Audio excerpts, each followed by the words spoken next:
But yeah, I did the master's degree and was kind of new at that point. I wanted to work in games, and was really lucky to get that first job at Sony in London. And again, there wasn't really any music in my professional life at that point. It was all sound. And when I went to join Media Molecule, so I was at Sony for like 3.5, 4 years. Yeah, you've done your homework. I have. I have. And yeah, you've done your homework. I'm very impressed. This stuff's on the tip of your tongue before. I'm like trying to remember these things. I'll ask you next time I forget. I'll get you to remember.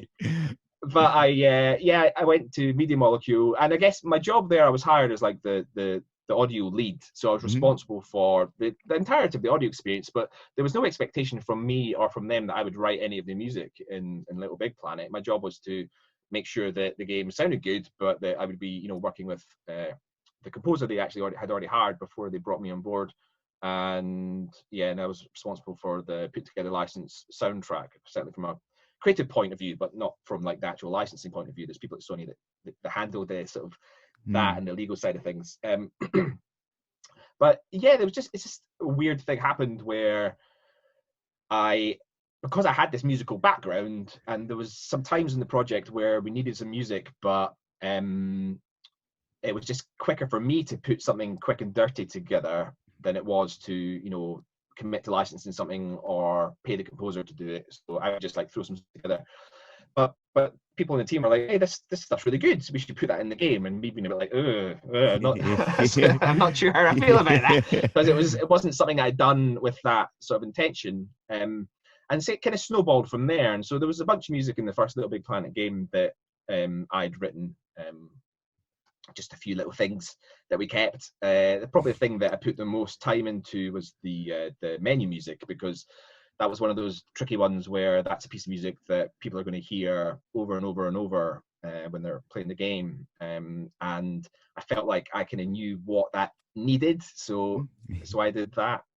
And then I did a little bit more music on Little Big Planet 2, and I ended up writing half the score for Tearaway, which was a Media Molecule game on the PlayStation Vita, which again had quite a strong folk influence. So I was able to draw on my sort of musical heritage and DNA there.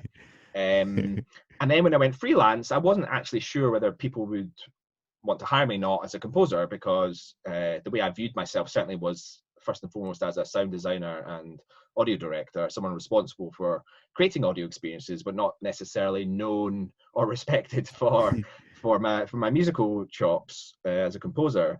And